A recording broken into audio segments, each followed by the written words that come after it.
Hello students, welcome to this channel. So इस video के अंदर हम कवर करेंगे अपना टॉपिक एटॉमिक स्ट्रक्चर। ये एटॉमिक स्ट्रक्चर हम टॉपिक कंप्लीट करने वाले हैं। ठीक है, जो कि आपके एग्जाम में, ठीक है, आप कोई भी कॉम्पिटिटिव एग्जाम ले लो, उसमें एटॉमिक स्ट्रक्चर का वेटेज बाकी चैप्टर्स के कंपैरेटिवली क्या होता है, ज़्यादा होता है। तो एटॉमिक स्ट्रक्चर को हम कंप्लीट टॉपिक को पढ़ेंगे। ठीक है, 1 से 1.5 घंटे के अंदर कंप्लीट टॉपिक देखेंगे हम।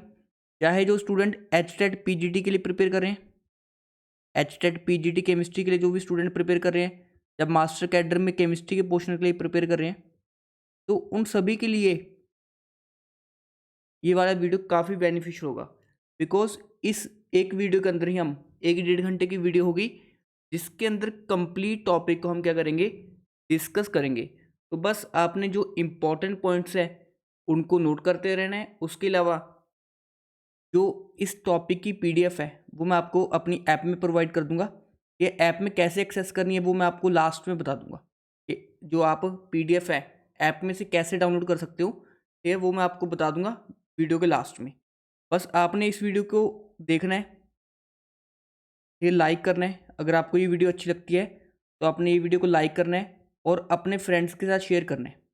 और आपको कौन सा टॉपिक की जो वीडियो है वो चाहिए, उसके रिगार्डिंग आप कमेंट भी कर सकते हो। बस ये 3 काम आपने करने हैं, बाकी पूरा टॉपिक मैं आपके साथ डिस्कस करने वाला हूँ। देखो, ये वीडियो उन स्टूडेंट्स के लिए बेनिफिशियल है जो पहली बार एटॉमिक स्ट्रक्चर पढ़ने जा रहे हैं, या जिन्होंने पढ़ रखा है उनकी क्या हो जाएगी, कंप्लीट रिवीजन हो जाएगी एटॉमिक स्ट्रक्चर टॉपिक की। चलो देखो, एटॉमिक स्ट्रक्चर में नाम से क्लियर हो रहा है। ठीक है, पहले मैं आपको इंपॉर्टेंट टॉपिक्स बता देता हूँ, कौन कौन से इंपॉर्टेंट टॉपिक्स होते हैं जहाँ से हमारा क्वेश्चन आता है। ठीक है, इंपॉर्टेंट टॉपिक्स। तो इम्पॉर्टेंट टॉपिक्स में जो सबसे पहला टॉपिक होता है, दैट इज़, एक तो हमारे पास होता है रदरफोर्ड मॉडल। रदरफोर्ड मॉडल को पढ़ेंगे डिटेल में। एक बोहर्स मॉडल। ठीक है, बोहर्स मॉडल सबसे इंपॉर्टेंट है। बोहर्स मॉडल क्या है, सबसे इंपॉर्टेंट है, ये वाला स्टार टॉपिक है। उसके अलावा एक क्वांटम नंबर से क्वेश्चन कन्फर्म आता है। उसके अलावा हमारे पास इलेक्ट्रोमैग्नेटिक स्पेक्ट्रम का आइडिया होना चाहिए, इसमें हम इलेक्ट्रोमैग्नेटिक रेडिएशंस को भी पढ़ेंगे। ठीक है ना, इसका आइडिया होना चाहिए। और एक होता है हमारे पास जो इलेक्ट्रॉनिक कॉन्फ़िगरेशन है। ठीक है, इलेक्ट्रॉनिक कॉन्फ़िगरेशन के 3 रूल्स होते हैं। एक होता है अफबाउ प्रिंसिपल, एक होता है हमारे पास हुंस रूल, एक होता है हुंस रूल, और एक होता है हमारे पास पॉली एक्सक्लूजन प्रिंसिपल। ये सभी भी हम डिस्कस करेंगे। उसके अलावा 2 आपने प्रिंसिपल देखने होते हैं। एक होता है हाइजेनबर्ग अनसर्टेनिटी प्रिंसिपल, और एक होता है डुअल नेचर, जिसमें आप पढ़ेंगे डी ब्रोगली कॉन्सेप्ट को। इसमें हम क्या डिस्कस करेंगे, डी ब्रोगली वेवलेंथ का कॉन्सेप्ट सीखेंगे, डी ब्रोगली वेवलेंथ का। तो ये सारे टॉपिक्स ही जो मैंने लिखे अभी, सारे आपके एग्जाम के लिए इंपॉर्टेंट है। और जो एटॉमिक स्ट्रक्चर वाला टॉपिक है, H TET P G T के अंदर 2 से 3 क्वेश्चन में आता है, और मास्टर कैडर में भी 2 से 3 क्वेश्चन की इसकी वेटेज होती है। तो 2 3 क्वेश्चन आप इस वीडियो से क्या कर लोगे, पक्के कर लोगे। बस आपने पेशेंसली हर एक पॉइंट को सुनना है। क्लियर है? चलो अब देखो, नाम से क्लियर है, एटॉमिक स्ट्रक्चर। ठीक है, एटॉमिक स्ट्रक्चर का क्या मतलब हो जाएगा कि इसमें हमने एटम के स्ट्रक्चर को डिस्कस करना है। ठीक है, एटम के स्ट्रक्चर को डिस्कस करना है। अब एटम के रिगार्डिंग जो पहली थ्योरी आई थी वो दी थी हमारे पास डाल्टन ने। ठीक है, एटम के रिगार्डिंग पहली थ्योरी किसने दी थी, डाल्टन ने। डाल्टन सर के अकॉर्डिंग क्या था कि एटम एक ऐसा पार्टिकल है जिसको हम फर्दर सब एटॉमिक पार्टिकल्स में डिवाइड नहीं कर सकते। मतलब एटम क्या थी, एटम एक फंडामेंटल यूनिट थी जिसको हम फर्दर सब एटॉमिक पार्टिकल्स में डिवाइड नहीं कर सकते थे।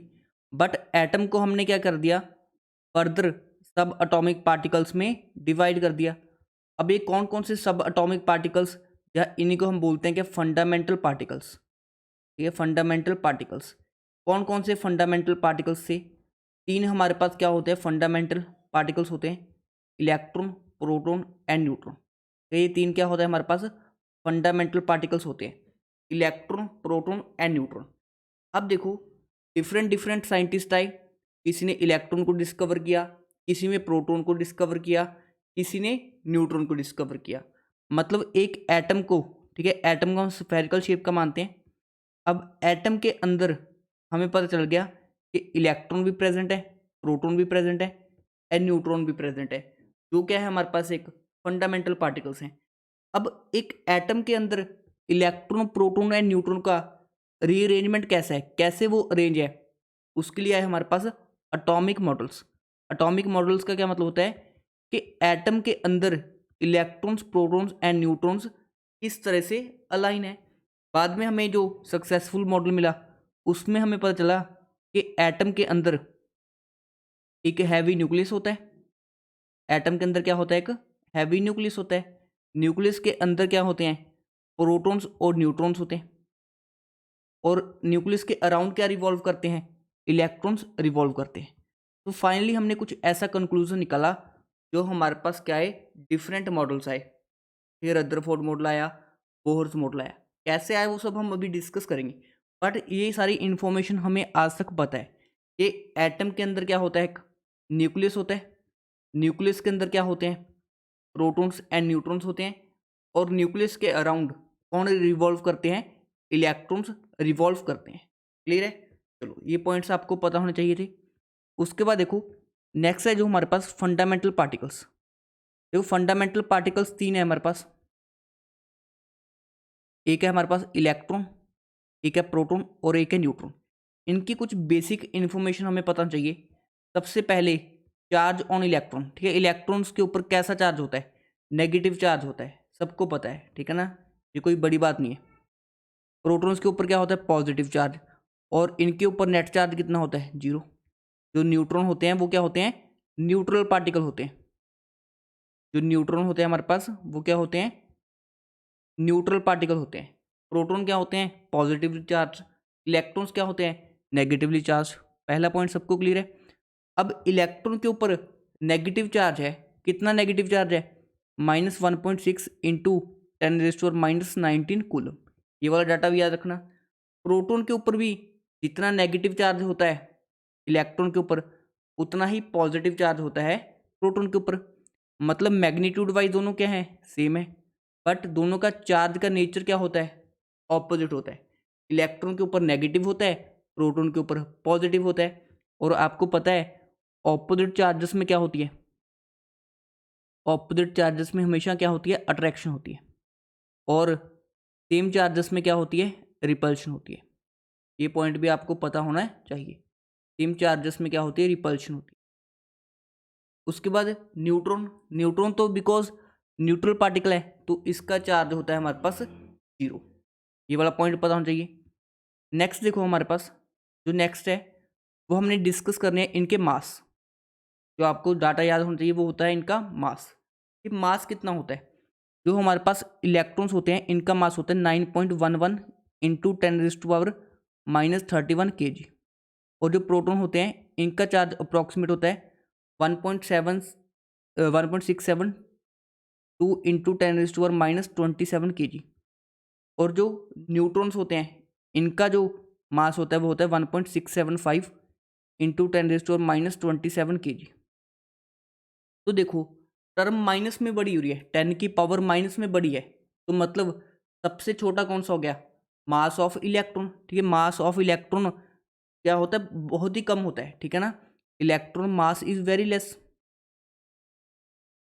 Very less as compare to proton, ठीक है ना। इलेक्ट्रॉन्स का जो मास होता है वो क्या होता है, काफी कम होता है as compare to protons and neutrons. देखो अगर हम रेशियो निकालें mass of proton divide by mass of electron, फिर मास ऑफ प्रोटॉन कितना है 1.67 इंटू 10⁻27, और मास ऑफ इलेक्ट्रॉन कितना है 9.11 इंटू 10⁻31 kg। तो इस वैल्यू को आप याद कर लेना 1837 आएगी। मतलब मास of proton bye mass of electron कितना होता है 1837 टाइम्स होता है। मतलब एक प्रोटॉन एक इलेक्ट्रॉन से कितना हैवी है, एक प्रोटॉन एक इलेक्ट्रॉन से कितना हैवी है 1837 टाइम्स हैवी है। तो मास ऑफ प्रोटॉन किसके इक्वल आ जाएगा 1837 टाइम्स मास ऑफ इलेक्ट्रॉन। ठीक है, ये वाला डाटा आपने क्या रखना है, ध्यान रखना है। कई बार ये डायरेक्टली क्वेश्चन बन जाता है, ये वाला डाटा आपके लिए इंपॉर्टेंट है। नेक्स्ट देखो, जो पॉइंट ध्यान रखना है आपने, जो मास ऑफ इलेक्ट्रॉन होता है, जब मास of proton and mass of neutron क्या होता है, का अप्रोक्सीमेटली इक्वल होता है। देखो यहाँ पे 1.672 है, यहाँ पे 1.675 है, थोड़ा बहुत डेसिमल्स में फ़र्क है, मतलब प्रोटॉन और न्यूट्रॉन का मास अप्रोक्सीमेटली इक्वल होता है, बट फिर भी न्यूट्रॉन हल्का सा क्या होता है, स्लाइटली हैवियर होता है, बट अप्रोक्सीमेटली दोनों का मास क्या होता है, इक्वल होता है। बट इनका मास दोनों का काफ़ी ज़्यादा होता है मास ऑफ इलेक्ट्रॉन से। मास ऑफ इलेक्ट्रॉन तो क्या होता है, काफ़ी कम होता है। ये पॉइंट आप सभी को पता होगा।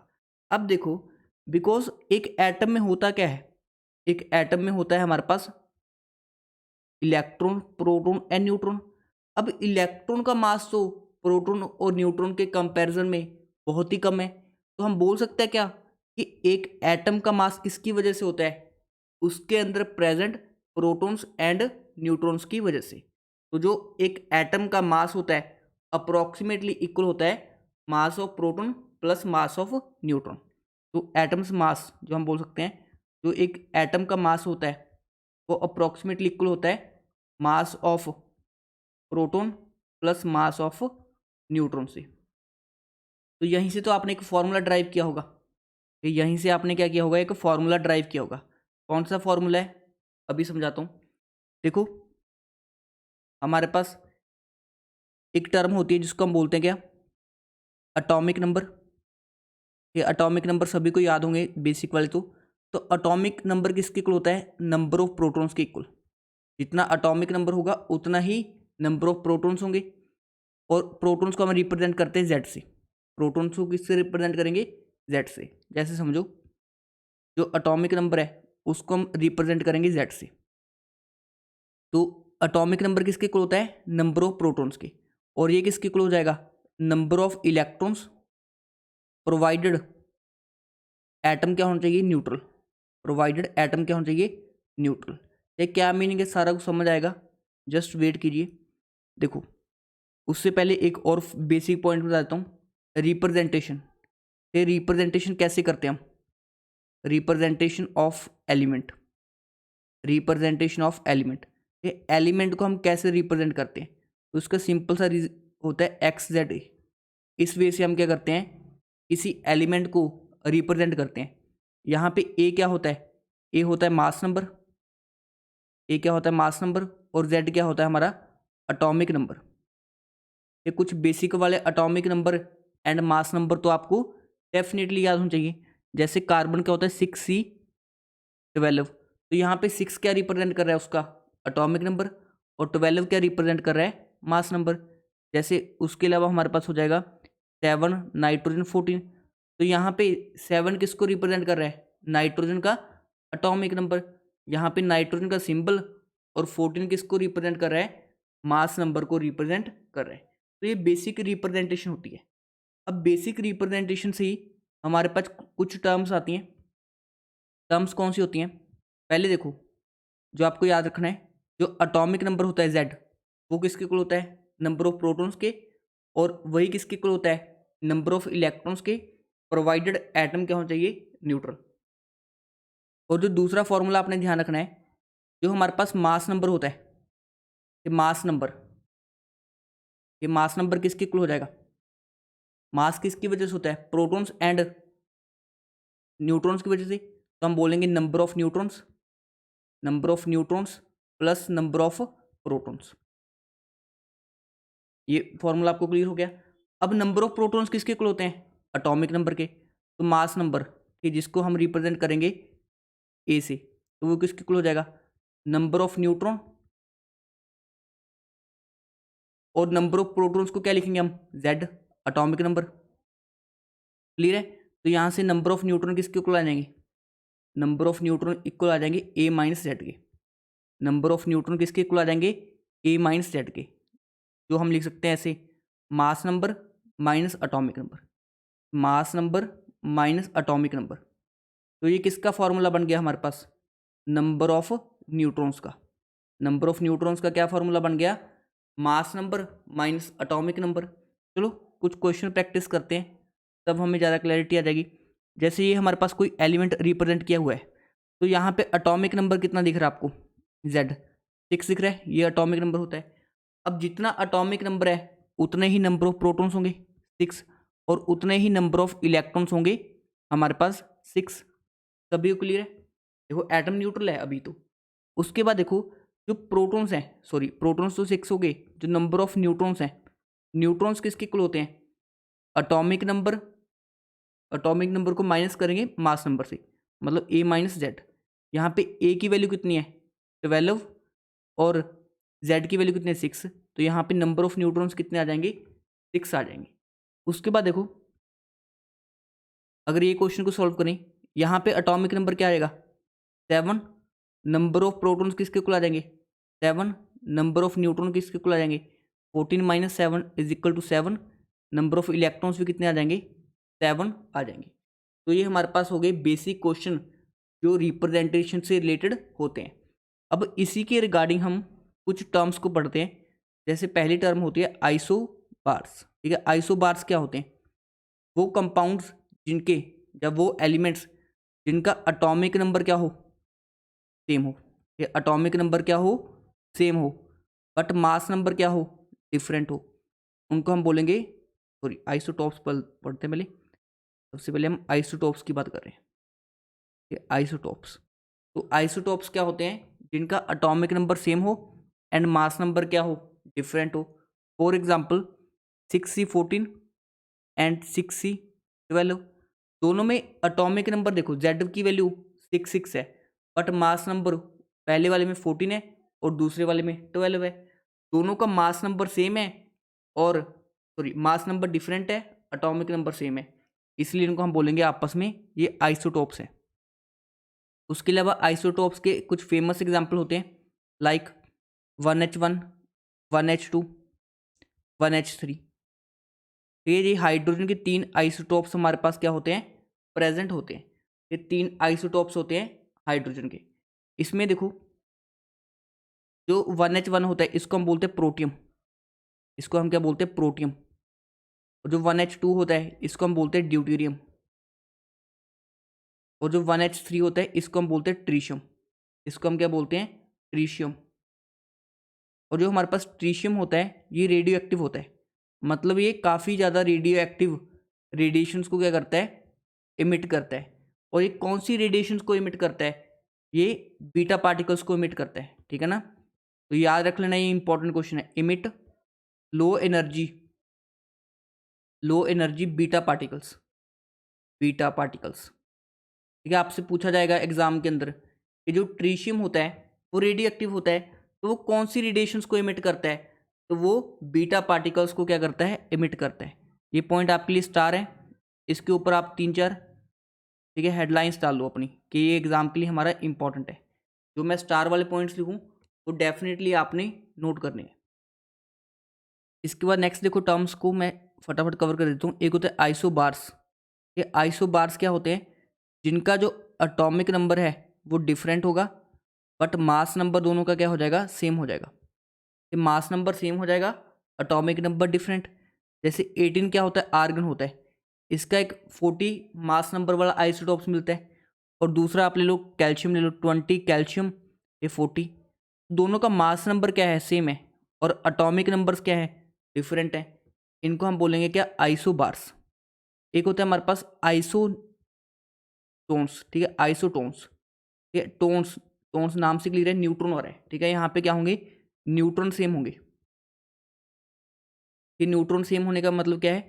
ए माइनस जेड का वैल्यू क्या होगा सेम होगा, मतलब mass number minus atomic number का वैल्यू क्या हो जाएगा सेम हो जाएगा। इनको हम बोलेंगे आपस में ये क्या है आइसोटोन्स हैं।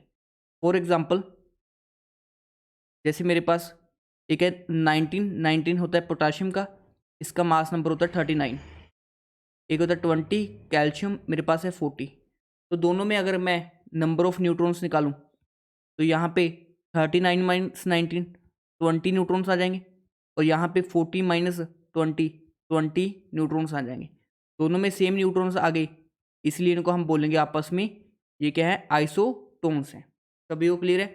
उसके बाद देखो फोर्थ जो टर्म हम यूज़ करते हैं, फोर्थ टर्म होती है हमारे पास isoelectronic species. Isoelectronic species का क्या मतलब होता है? वो वाले स्पीशीज जिनके अंदर नंबर ऑफ इलेक्ट्रॉन्स क्या होते हैं, सेम होते हैं। वो स्पीशीज जिनके अंदर नंबर ऑफ इलेक्ट्रॉन्स क्या होते हैं, सेम। फॉर एग्जांपल अगर हम बात करें, जैसे मेरे पास है ऑक्सीजन -2, क्लोरीन -1, ये नियोन, सोडियम प्लस, मैग्नीशियम +2, ये एल्यूमिनियम +3। ये सारे आपस में क्या हैं, आइसो इलेक्ट्रॉनिक स्पीशीज हैं। ये सारे क्या है आपस में इलेक्ट्रॉनिक स्पीशीज हैं, आइसो, ये आइसो इलेक्ट्रॉनिक स्पीशीज हैं, बिकॉज इन सभी में क्या है, सेम नंबर ऑफ इलेक्ट्रॉन्स है। अगर आप इलेक्ट्रॉन काउंट करोगे इनमें सभी में क्या है, 10 है। अब इलेक्ट्रॉन्स को कैसे काउंट करते हैं, ऑक्सीजन के ऊपर क्या है, 8 इसका अटोमिक नंबर होता है। 8 क्या होता है इसका अटोमिक नंबर। -2 का क्या मतलब है, 2 इलेक्ट्रॉन्स ऐड किए गए हैं, तो 8 + 2 कितना हो जाएगा, 10 इलेक्ट्रॉन। क्लोरीन का अटोमिक नंबर होता है 9। एक माइनस का क्या मीनिंग है, कि एक इलेक्ट्रॉन ऐड हुआ है, तो यहाँ पे भी 10 आ जाएगा। ये नियोन का 10 होता है, कोई इलेक्ट्रॉन ऐड नहीं किया तो 0, 10 ही रहेगा इसका। सोडियम का अटोमिक नंबर होता है 11। प्लस चार्ज का मतलब क्या है, इलेक्ट्रॉन रिमूव किया गया है, तो यहाँ पे भी 10 इलेक्ट्रॉन आ जाएंगे। यहाँ पे 12 - 2 10 इलेक्ट्रॉन, 13 - 2 सॉरी 13 - 3 ये 10 इलेक्ट्रॉन। ये सभी में क्या है, सेम इलेक्ट्रॉन्स हैं, इसलिए इनको हम बोलते हैं क्या, they are isoelectronic species. इन सभी को हम क्या बोलते हैं, आइसो इलेक्ट्रॉनिक स्पीशीज बोलते हैं। इसके बाद देखो एक टर्म हम और यूज करते हैं जिसको हम बोलते हैं आइसोडायाफर्स। ठीक है, आइसोडायाफर्स। ठीक है, ये वाली टर्म ज़्यादा यूज नहीं होती, बट फिर भी थोड़ा सा हम आइडिया ले लेते हैं। आइसोडायाफर्स किनको बोलते हैं हम, जिनके अंदर A-2Z का वैल्यू, ये A-2Z का वैल्यू क्या होगा, सेम। ये उनको आपस में क्या बोलेंगे हम, आइसोडायाफर्स बोलेंगे। या हम ऐसे बोल सकते हैं कि जो हमारे पास वो वाले स्पीशीज जिनके जिनके हमारे पास न्यूट्रॉन एंड प्रोटॉन का डिफरेंस सेम होगा।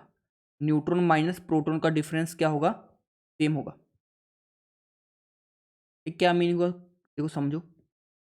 नंबर ऑफ न्यूट्रॉन्स किसके इक्वल होते हैं, A-Z के।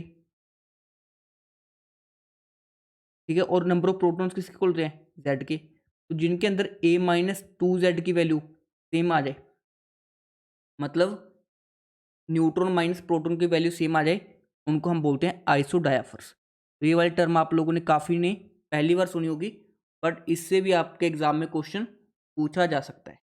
तो देखो ये वाले पॉइंट्स हैं हमारे, जो बेसिक पार्ट था हमारा, जिसमें हमने एटॉमिक स्ट्रक्चर को स्टार्ट किया, वो वाला पार्ट आपको क्लियर हो चुका होगा। इसके बाद देखो, इसके बाद नेक्स्ट जो इम्पॉर्टेंट टॉपिक है उसमें हम स्टडी करेंगे इलेक्ट्रोमैग्नेटिक वेव्स को। ठीक है, इलेक्ट्रोमैग्नेटिक वेव्स नाम से क्लियर है, चाहे इलेक्ट्रोमैग्नेटिक वेव्स बोल दो, इलेक्ट्रोमैग्नेटिक रेडिएशन बोल दो, एक ही बात है। देखो नाम में सब कुछ छुपा है। इलेक्ट्रो मतलब इलेक्ट्रिक फील्ड, ये इलेक्ट्रो मतलब इलेक्ट्रिक फील्ड। ये जब भी कोई चार्ज स्पीशीज है, अगर वो स्टेशनरी है मतलब मूव नहीं कर रहा, तो उसकी खुद की क्या होती है, एक इलेक्ट्रिक फील्ड। जब कोई चार्ज रेस्ट पे होता है तब उसकी खुद की एक इलेक्ट्रिकल फील्ड होती है। और जब चार्ज मूव करता है, ये जब भी चार्ज मूव होता है, मोशन में होता है, तब उसकी खुद की क्या होती है, एक मैग्नेटिक फील्ड होती है। और इलेक्ट्रिक एंड मैग्नेटिक फील्ड दोनों क्या होती हैं, वेक्टर क्वांटिटी, इसलिए इसके ऊपर हम वेक्टर डाल देते हैं। और एक क्या होती है हमारे पास, जो रेडिएशन मूव करती है उसकी क्या होती है, डायरेक्शन। जो रेडिएशन मूव करती है उसकी होती है डायरेक्शन। अब देखो इलेक्ट्रोमैग्नेटिक रेडिएशन कौन सी होती है, जिसमें इलेक्ट्रिक फील्ड हो, मैग्नेटिक फील्ड हो, और एक डायरेक्शन में जो वेव है वो हमारी मूव करे। अब जब तीनों आपस में परपेंडिकुलर हों, ये electric field, magnetic field and direction of wave तीनों आपस में परपेंडिकुलर हो जाए, उस तरह की रेडिएशन को हम बोलते हैं इलेक्ट्रोमैग्नेटिक रेडिएशन। क्लियर है। उसके बाद देखो जो नेक्स्ट पॉइंट हमने ध्यान रखना है, ये जो मैंने लाइंस लिखी हैं, ये जो इलेक्ट्रोमैग्नेटिक रेडिएशंस हैं, it is the energy transmitted from one body to another through the waves. ठीक है, और ये किसकी स्पीड से ट्रैवल करती हैं, स्पीड ऑफ लाइट से। तो जो हमारे पास इलेक्ट्रोमैग्नेटिक रेडिएशन होती हैं वो स्पीड ऑफ लाइट से क्या करती हैं, ट्रैवल करती हैं। और इन रेडिएशन को ट्रैवल करने के लिए कोई मीडियम की रिक्वायरमेंट नहीं होती। जो पॉइंट्स है ये इंपॉर्टेंट है, मैग्नेटिक रेडिएशन को ट्रैवल करने के लिए कोई मीडियम की रिक्वायरमेंट नहीं होती, पहला पॉइंट ये वाला है। और ये किससे लाइट ऑफ स्पीड से ट्रैवल करती है, मतलब 3 × 10⁸ मीटर पर सेकेंड से क्या करती हैं, ट्रैवल करती हैं। ये 2 पॉइंट्स क्या है हमारे इंपॉर्टेंट है। पहला पॉइंट क्या है, ये दे travel with speed of light, and second point, इनको कोई मीडियम रिक्वायर नहीं होता फॉर ट्रैवल। ठीक है, आई थिंक बेसिक पता चल गया होगा आपको कि इलेक्ट्रोमैग्नेटिक रेडिएशंस होती क्या है। अब उसके बाद देखो हमने एक छोटा टॉपिक पढ़ना है जिसको हम बोलते हैं Planck's quantum theory. Planck's quantum theory, देखो प्लैंक्स क्वांटम थ्योरी क्या बोल रही है, जैसे सन से हमारे तक रेडिएशंस आ रही हैं, ठीक है, सन से हमारे तक क्या आ रही हैं, रेडिएशंस आ रही हैं। अब जो रेडिएशंस आ रही हैं वो ऐसे कंटिन्यूस फॉर्म में नहीं आ रही, सन से रेडिएशन ऐसे कंटिन्यूस फॉर्म में नहीं आ रही, ये कंटिन्यूस फॉर्म में नहीं आ रही। जो सन से हमारे पास रेडिएशंस आ रही हैं वो छोटे छोटे पैकेट्स की फॉर्म में आ रही हैं, ऐसे छोटे छोटे पैकेट्स की फॉर्म में। ठीक है, ऐसे रेडिएशंस क्या है, स्मॉल पैकेट्स ऑफ एनर्जी की फॉर्म में आ रही हैं, कंटिन्यूस वे में नहीं आ रही। सन से हमारे तक रेडिएशंस कुछ छोटे छोटे पैकेट्स की फॉर्म में आती हैं, और इन्हीं छोटे छोटे पैकेट्स को हम बोलते हैं quanta, quanta of particle, quanta of light. Quanta of light का क्या मतलब है, जो सूरज से हमारे तक रेडिएशंस आ रही हैं वो छोटे छोटे पैकेट्स की फॉर्म में आ रही हैं, तो इसको हम बोल सकते हैं small packet of energy, small packet of energy. Clear है स्टूडेंट्स। अब अगर हमारे पास in case of light energy, ये एनर्जी तो कई तरह से हो सकती है, in case of light energy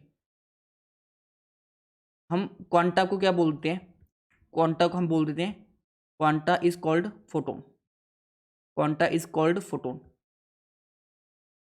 मतलब फोटोन क्या होता है, ठीक है, छोटा सा पैकेट ऑफ एनर्जी होता है जिससे हमारे पास क्या होती है, लाइट ट्रैवल करती है। तो फोटोन्स क्या होते हैं, छोटे छोटे पार्टिकल्स या छोटे छोटे पैकेट्स ऑफ एनर्जी। जैसे आपके घरों में ट्यूब चल रही है जिसमें, जिससे आप पढ़ रहे हो, तो ट्यूब से जो रेडिएशंस आ रही हैं वो सीधे नहीं आ रही, वो छोटे छोटे फोटोन्स की फॉर्म में आपके पास आ रही है। अब जो प्लैंक था, प्लैंक ने क्या बोला कि जो एनर्जी हो रही है, जो एनर्जी है किसी फोटोन की, एनर्जी ऑफ फोटोन, जो हमारे पास एनर्जी है किसी फोटोन की, वो डायरेक्टली प्रोपोर्शनल है उसकी फ्रीक्वेंसी के। मतलब जिस रेडिएशन की फ्रीक्वेंसी आ रही है, फ्रीक्वेंसी को हम रिप्रेजेंट करते हैं न्यू से, ठीक है, इसको हम बोलते हैं न्यू, ये फ्रीक्वेंसी को हम बोलते हैं न्यू, ठीक है ना। तो जो हमारे पास एनर्जी है फोटोन की वो फ्रीक्वेंसी के डायरेक्टली प्रोपोर्शनल है, और जब भी डायरेक्टली प्रोपोर्शनल का साइन हटता है तो हम एक लगा देते हैं कांस्टेंट, और इसी कांस्टेंट को हम बोलते हैं एच। और यहाँ पे एच क्या होता है, प्लैंक्स कांस्टेंट। एच क्या होता है हमारे पास, प्लैंक्स कांस्टेंट होता है, और जिसकी वैल्यू एक्सपेरिमेंटली निकाली गई वो होती है 6.62 × 10⁻34 जूल सेकेंड। ठीक है, ये क्या हो जाएगी हमारे पास, यूनिट ऑफ एच।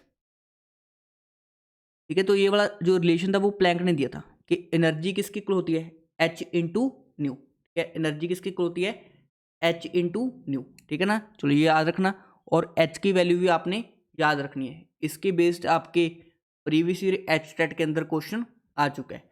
उसके बाद देखो ये एनर्जी है 1 फोटोन की, एनर्जी ऑफ 1 फोटोन। अगर हमने एनर्जी ऑफ n फोटोन्स निकाली हो, एनर्जी ऑफ n फोटोन्स, मतलब फोटोन्स का नंबर काफ़ी ज़्यादा है, तो हम कुछ नहीं है इसी फॉर्मूला में क्या कर देंगे, n को मल्टीप्लाई कर देंगे, तो एनर्जी का फॉर्मूला आ जाएगा NH न्यू। यहाँ पे न्यू क्या था, फ्रीक्वेंसी थी, यहाँ पे न्यू क्या था, फ्रीक्वेंसी थी। ये वाला पॉइंट्स भी आपको क्लियर है। नेक्स्ट देखो, इसी फॉर्मूला को हम लिख सकते हैं energy is equal to HC/λ, ठीक है ना। इसी फॉर्मूला को हम लिख सकते हैं HC/λ, और यहाँ पे लैम्डा क्या होता है, वेवलेंथ होता है, और C क्या होती है, स्पीड ऑफ लाइट होती है, जिसकी वैल्यू होती है 3 × 10⁸ मीटर पर सेकेंड। अब ये रिलेशन कैसे लिखा, उसके लिए आपको एक रिलेशन याद करना पड़ेगा। रिलेशन क्या होता है, जो स्पीड ऑफ लाइट होती है C, वो होती है लैम्डा इंटू न्यू। ठीक है, मतलब वेवलेंथ और फ्रीक्वेंसी का मल्टीप्लिकेशन। तो यहाँ से फ्रीक्वेंसी किसकी इक्वल आ जाएगी, C/λ, और C/λ फ्रीक्वेंसी C/λ। तो यहाँ पे मैंने फ्रीक्वेंसी को C/λ पुट कर दिया, तो ये वाला क्या आ गया हमारे पास, रिलेशन आ गया। तो यहाँ से हम क्या बोल सकते हैं, जो एनर्जी होती है वो किसके इक्वल होती है, energy is equal to H C by lambda, और ये किसके इक्वल होती है, एच न्यू के इक्वल होती है। तो हम यहाँ से दो रिलेशन निकाल रहे हैं। दो रिलेशन क्या है, energy is directly proportional to frequency, जितनी ज़्यादा फ्रीक्वेंसी होगी उतनी ज़्यादा हमारे पास एनर्जी होगी, and energy is inversely proportional to wavelength, जितनी एनर्जी ज़्यादा होगी उतनी वेवलेंथ कम, या जितनी वेवलेंथ कम होगी उतनी एनर्जी क्या हो जाएगी, ज़्यादा हो जाएगी। तो ये वाले हमने क्या कर लिए, दो छोटे छोटे से कंक्लूजन निकाल लिए। तो यहाँ से आपको किस टाइप का क्वेश्चन बन सकता है स्टूडेंट्स, आपसे सिंपल पूछा जाएगा, आपको फ्रीक्वेंसी की वैल्यू दे देंगे तो एनर्जी पूछ लेंगे, तो हम रिलेशन यूज़ कर लेंगे energy is equal to H nu. अगर आपको वेवलेंथ दिया हुआ तो हम यूज़ कर लेंगे energy is equal to H C by lambda. बस आपने जो एच होता है प्लैंक्स कांस्टेंट, इसकी वैल्यू याद रखनी है, वो होती है 6.64 इंटू 10⁻⁻34 जूल सेकेंड। ठीक है, आप 6.6 ही मान लिया करो, तब भी हमारा आंसर अप्रोक्सीमेटली सही आ जाएगा। ठीक है, सी हमारे पास क्या होता है, स्पीड ऑफ लाइट की वैल्यू होती है 3 इंटू 10⁻8 मीटर पर सेकेंड, और जो हमारे पास लैम्डा होता है वो वेवलेंथ होती है। तो वेवलेंथ को आपने मीटर में कन्वर्ट कर लेना है। जैसे अगर आपको दिया हो 1 नैनोमीटर, तो इसका मतलब होता है 10⁻⁹ मीटर्स। अगर आपको दिया हुआ 1 एंगस्ट्रॉम, जनरली एंगस्ट्रॉम में गिवन होता है, तो इसका मीनिंग हो जाएगा 10⁻⁻10 मीटर। अगर आपको दिया हो 1 पिकोमीटर, तो इसका मीनिंग हो जाएगा 10⁻12 मीटर्स। तो ये छोटे छोटे बेसिक्स हैं जो आपने ध्यान रखने हैं रिगार्डिंग प्लैंक्स क्वांटम थ्योरी। उसके बाद देखो, हमारे पास एक वेव होती है, ये वेव के कुछ कंपोनेंट्स होते हैं, लाइक फ्रीक्वेंसी होगी, वेवलेंथ होगी, इनको हमने डिस्कस किया। जिसके बाद हमारा नेक्स्ट पार्ट है, जैसे ये एक वेव है, ये वेव को हम ऐसे रिप्रेजेंट करते हैं, तो वेव की जो टर्म्स हैं इनका मीनिंग क्या होता है वो हम समझ लेते हैं। जैसे हमारे पास जो अपर वाला वेव है, अपर वाले पोर्शन को हम क्या बोल देते हैं, क्रेस्ट बोल देते हैं, और जो लोअर वाला पार्ट होता है ये वाला, इसको हम क्या बोल देते हैं, ट्रफ बोल देते हैं। इसको हम क्या बोलते हैं, ट्रफ। किसी भी दो कंसेक्यूटिव क्रस्ट और जो ट्रफ, जैसे इन दोनों के बीच का डिस्टेंस, कोई भी दो लगातार क्रेस्ट ले लो आप, दोनों के बीच के डिस्टेंस को हम क्या बोलते हैं, वेवलेंथ। या आप कोई भी दो कंसेक्यूटिव ट्रफ ले लो, इनके बीच के डिस्टेंस को हम क्या बोलते हैं, वेवलेंथ बोलते हैं। क्लियर है, चलो ये बेसिक टर्म्स होगी। उसके बाद देखो, अब जैसे जैसे हमारे पास एनर्जी बढ़ती है, लैम्डा की वैल्यू क्या होती है, कम होती है। तो जो हमारा इलेक्ट्रोमैग्नेटिक स्पेक्ट्रम होता है, इलेक्ट्रोमैग्नेटिक स्पेक्ट्रम, उसके अंदर क्या होती हैं, काफ़ी टाइप्स की इलेक्ट्रोमैग्नेटिक रेडिएशंस होती हैं। ठीक है, इलेक्ट्रोमैग्नेटिक रेडिएशंस होती हैं। अब वो कौन कौन सी इलेक्ट्रोमैग्नेटिक रेडिएशंस हैं और उनको किस ऑर्डर में हमने याद करना है, वो आप लोग सीख लो।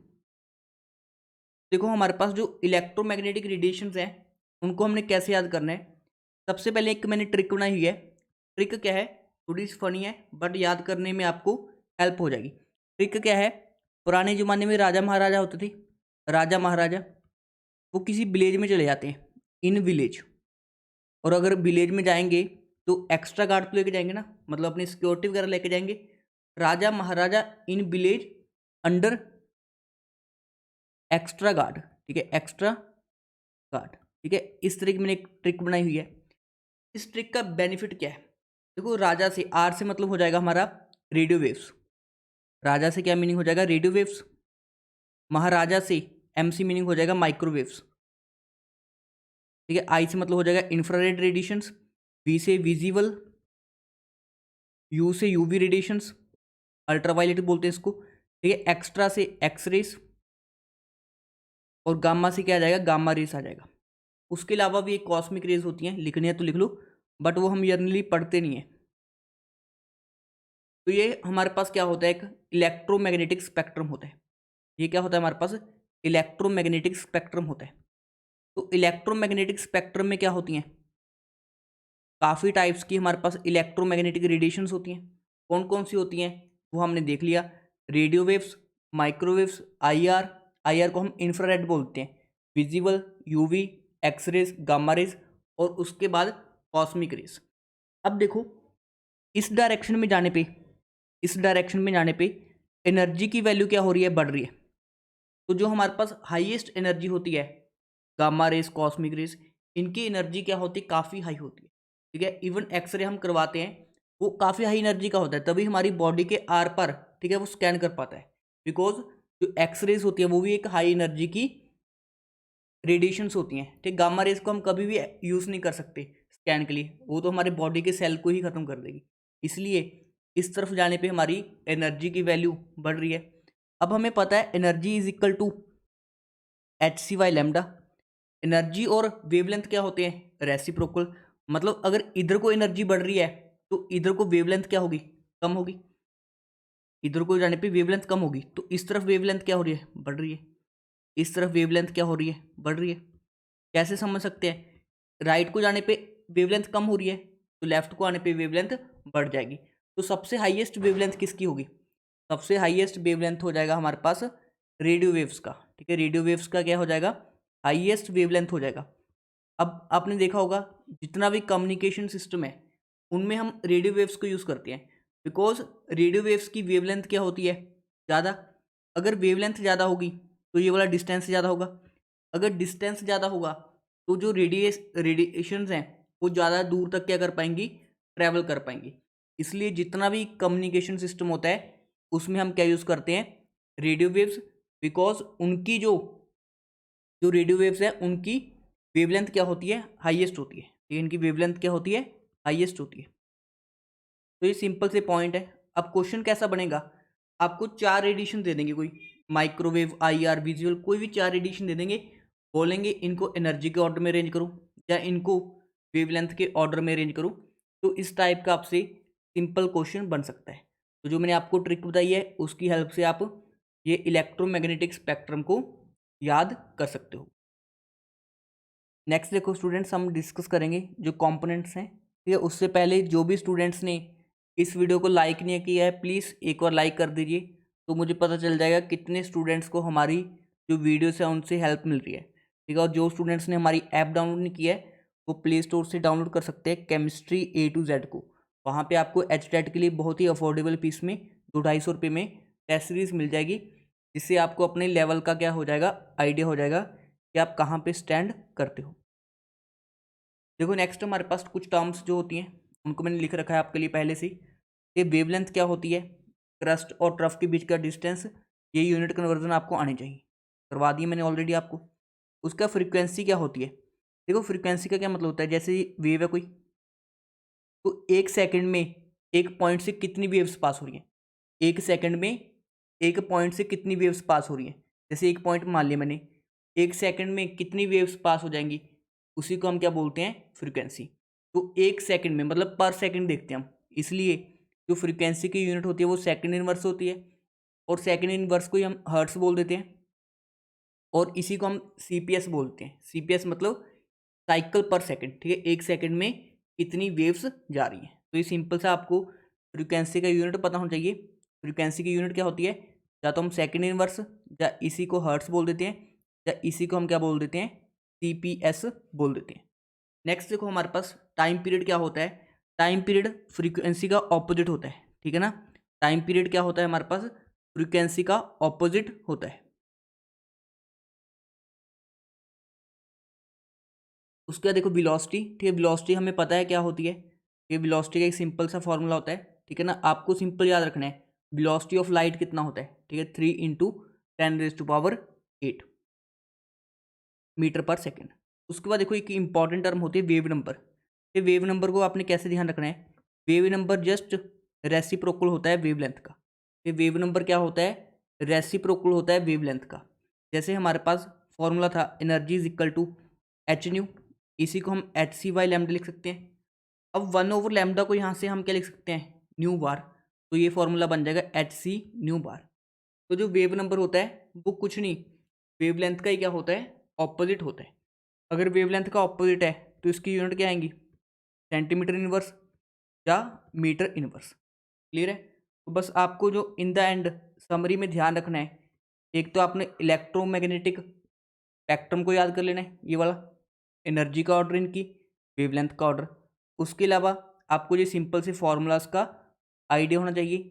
और यहाँ पे एच क्या रिप्रेजेंट करता है, सी क्या रिप्रेजेंट करता है, और म्यू हो गया, लैम्डा हो गया, न्यू बार हो गया, ये सब चीज़ें इस चीज़ को रिप्रेजेंट करती हैं। तो इतने में आपके क्या बन जाएंगे, शॉर्ट नोट्स बन जाएंगे।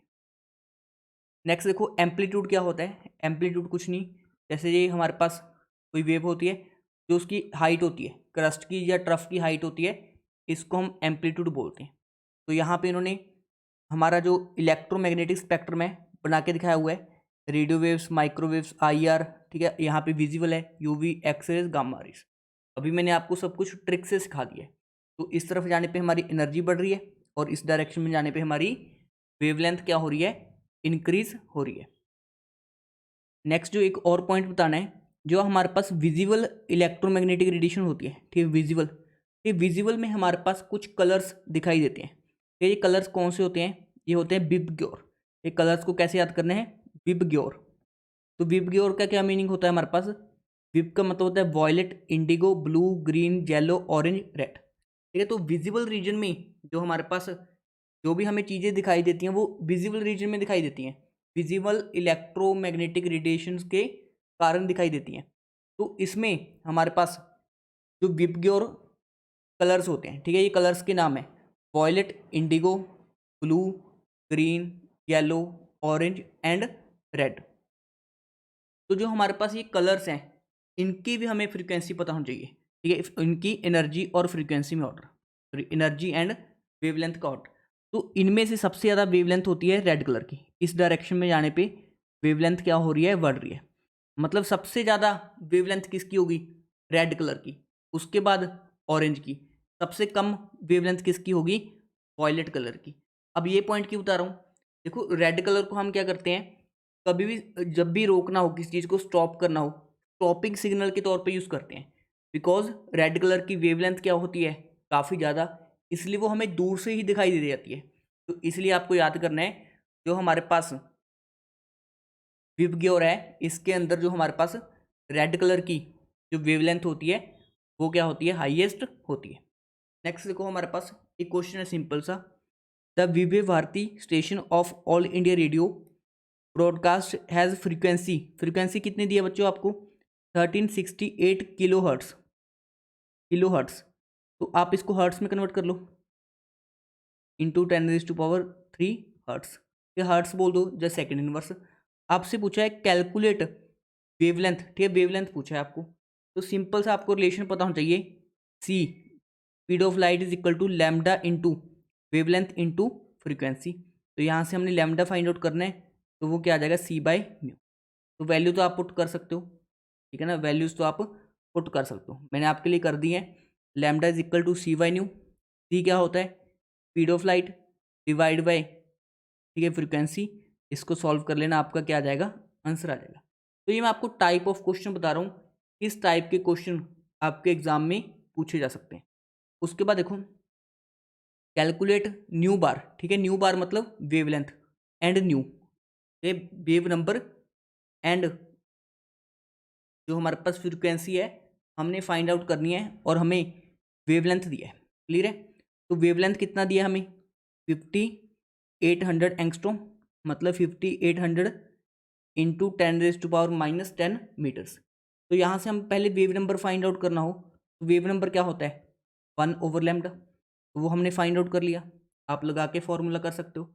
उसके बाद हमने फ्रीक्वेंसी फाइंड आउट करनी है, तो फ्रीक्वेंसी के लिए क्या यूज़ करेंगे, ठीक है, हमें पता है सी इज इक्वल टू क्या होता है, c is equal to lambda into nu होता है, तो हमने न्यू फाइंड आउट करना है, वो क्या आ जाएगा, C/λ। 1/λ को हम क्या लिख सकते हैं, न्यू बार लिख सकते हैं, तो C इंटू न्यू बार, ये वो आपको सॉल्व करके दिखाया हुआ है। तो एक बार आप खुद से ट्राई कर लो ये क्वेश्चन, ठीक है, देखो सिंपल फार्मूलाज हैं, जो हमने फार्मूलाज पढ़े हैं उन्हीं को अप्लाई किया है। तो इस टाइप का बेसिक क्वेश्चन आपसे पूछा जा सकता है। नेक्स्ट देखो, ठीक है, एक और क्वेश्चन है, एक क्वेश्चन पढ़ लेना, खुद से ट्राई कर लेना, मैंने आंसर आपके लिए टाइप कर दिया है, ठीक है। उसके बाद देखो हमारे पास, देखो जो अभी तक हमने पोर्शन स्टडी किया है उसमें अभी तक हमने क्या पढ़ा है, हमने देखा कि हमारे पास इस पर्टिकुलर टॉपिक में हमने एटम के स्ट्रक्चर को पढ़ना है। तो एटम में जो फंडामेंटल पार्टिकल्स होते हैं इलेक्ट्रॉन, प्रोटॉन एंड न्यूट्रॉन, उनका हमने बेसिक आइडिया ले लिया। उसके बाद हमने कुछ एलिमेंट्स को रिप्रेजेंट करना सीखा, कुछ बेसिक टर्म्स को हमने पढ़ा कि जैसे आइसोटोप्स क्या होते हैं, आइसोबार्स क्या होते हैं, ये सब हमने बेसिक पोर्शन पढ़ा। उसके बाद हमारे पास देखो इलेक्ट्रॉन का जो डिस्कवरी हुआ था वो जे थॉमसन ने किया था। ये इलेक्ट्रॉन का जो डिस्कवरी था वो जे थॉमसन ने किया था। तो जे थॉमसन का क्या था, हमारे पास एक कैथोड ट्यूब एक्सपेरिमेंट था। कौन सा था? Cathode tube experiment. तो वहाँ पे कैथोड रेज की क्या हुई थी, डिस्कवरी। अब वो कैथोड रेज एक्चुअल में कुछ नहीं था, कैथोड रेज ही हमारे पास क्या थी, इलेक्ट्रॉन्स था। तो ये वाला पोर्शन इतना इंपॉर्टेंट नहीं है कि हमें डिस्कवरी ऑफ इलेक्ट्रॉन पढ़ना पड़े, ठीक है ना। तो ये वाला पोर्शन मैं अभी स्किप कर रहा हूँ, बिकॉज इलेक्ट्रॉन की डिस्कवरी, चलो मैं बेसिक बता ही देता हूँ क्या हुआ था। जैसे एक कैथोड ट्यूब थी हमारे पास, एक कैथोड ट्यूब में क्या गया था, दो इलेक्ट्रोड्स लगे हुए थे। सपोज करो ये हमारे पास कैथोड है, कैथोड और ये एनोड है।